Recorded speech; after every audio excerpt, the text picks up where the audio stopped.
You've been looking at the new features and capabilities coming out every week in the AI software world, and you're wondering to yourself, like I am, I wonder if AI could do that part of my job. Is there anything I can do that AI won't be able to do? Is my career going to get squished like a bug? Well, today, we're going to talk about which jobs are most vulnerable, who will be the winners and losers, and how is this going to affect the profitability of business leaders. Stick around and stay a winner.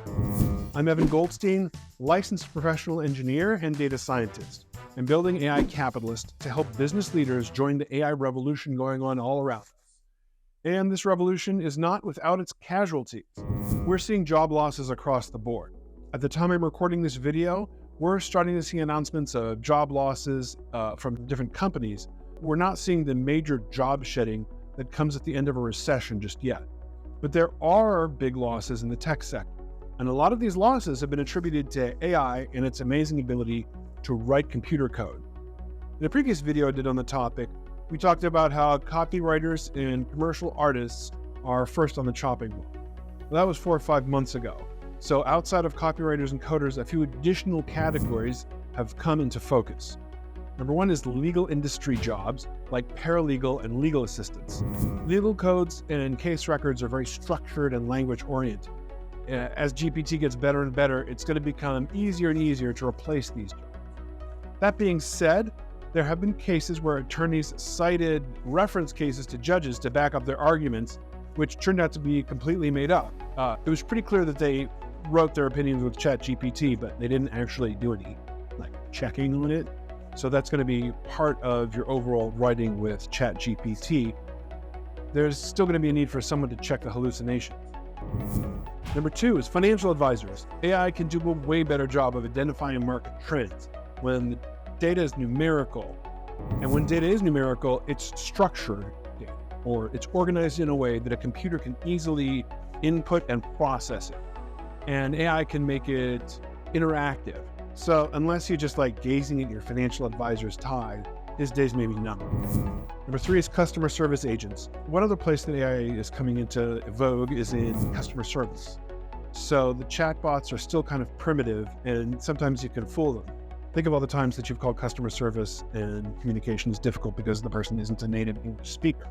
It's just like a different form of outsourcing. One other profession that I'm hearing some claims is going to be replaced is teachers. Whoever suggested that has never really raised children. Yes, AI is going to be able to augment a lot of teaching, and it can be fine-tuned to meet the needs of individual students. But there's just so much to teaching beyond just getting information into their heads.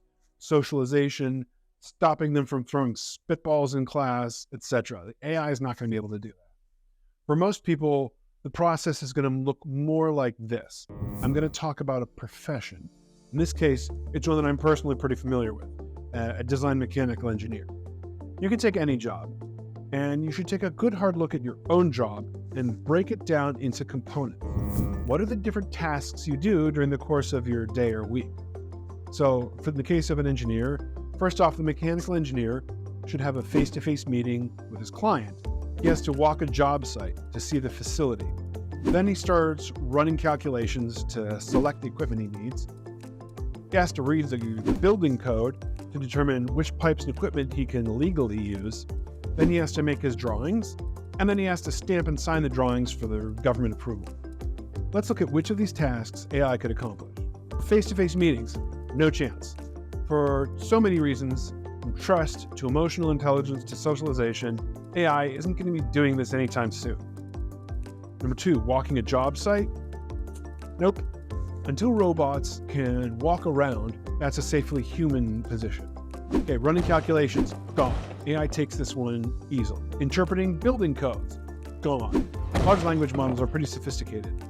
And like paralegal work, if I need to know which pipe to use according to a local code, I can just ask an AI chatbot that's trained on that specific building code. What type of pipe should I use for, firewall?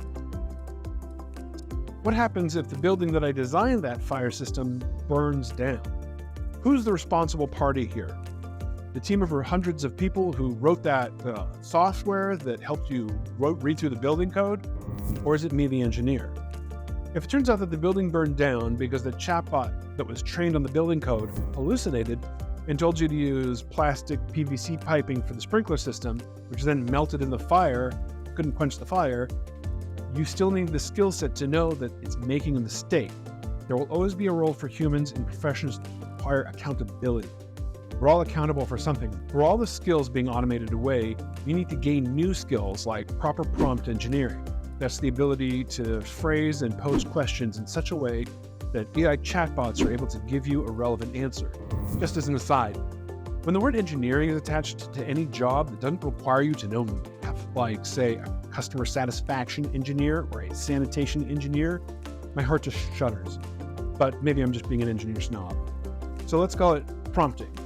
In a previous episode, we talked about AI agents, and here's where they come into play. To review, AI agents are autonomous computer programs that can interact with large language models like ChatGPT, as well as web scraping technology. So that's programs that are designed to extract information from web pages, and also they can interact with other AI agents. When you operate a large language model like ChatGPT, you type in a question, you get a response, and then the chatbot just sits there waiting. An AI agent, has agency. It has a goal in mind or an optimization function, and it can keep plugging away, refining its questions of the chatbot until it gets the text and the information down to what it needs. It can also get information from other sources. It can pass information on to other agents that are performing other tasks as well. So as AI agents develop and improve in their functionality and in their capability, you're going to be able to automate more and more of your job function. And then you just become more and more of the director. You're doing the big thinking. You're delegating the menial tasks, and you're still reaping all of the profit. And if you feel that you're gaining profit from this episode, I would urge you to push the like.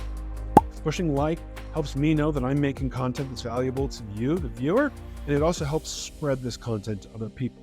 I thank you for your support. Most employees can be divided into 3 categories. Your first category is going to be your journeyman. These are the workers who are expert at accomplishing specific tasks. They sit there in the trenches working away. They know how the company operates, and they're the critical performers who get the work done. But often these workers aren't in leadership roles because they don't have the organizational or the people skills to direct large numbers of people to manage projects. Or sometimes there's a cultural, behavioral mismatch where they can't really interact with the clients very well. Second group is your leadership. And leaders went through the early stages of journeyman and they learned how the company operates. But as they moved up the ladder, they began organizing the larger groups of people and they began interacting with outside clients. The third group of employees is your underperformers. During the good times, the leadership is so busy bringing in new work and expanding into new sources of revenue that the underperformers are able to kind of coast along. But when times get tight, the underperformers are the first ones to get axed. Underperformers are always at risk. But what AI is going to do is take a lot of the tasks that the journeymen were doing and automate them away. An employee with journeyman skills needs to start learning how to operate AI systems and needs to start thinking about how he would automate some of his own tasks. AI will increase your company's bandwidth for new projects. But if companies can't expand their book of work, that means that most of the journeyman's jobs are going to be automated away. But if the journeyman can upgrade his skill set, then he's going to stay ahead and he's going to be that much more valuable and therefore better compensated by the employer. Any quality employee is still going to need to go through the journeyman phase and learn the basics of how a company operates, because real-world experience is still the only way to know when AI is making a serious mistake. But after going through this period, as we saw with the engineer, new skills are going to need to be added to the mix. The employee is going to graduate into an AI commanding journeyman or into an AI using business leader. Will there still be a job category of mechanical engineer with all these changes? Or will our static ideas of rigidly defined job categories be wiped away and turned into something more dynamic and fluid? One thing is for sure, there isn't going to be a lot of need for journeymen who insist on plodding through their work by hand, and the underperformers aren't going to be able to find another job. Like the famous scene with Indiana Jones running away from the boulder, chasing him down the path, you can see AI as this monstrous thing that's going to run you over. But if you can keep moving, keep adapting, keep growing, you can easily stay ahead of it, and then you get to keep the gold.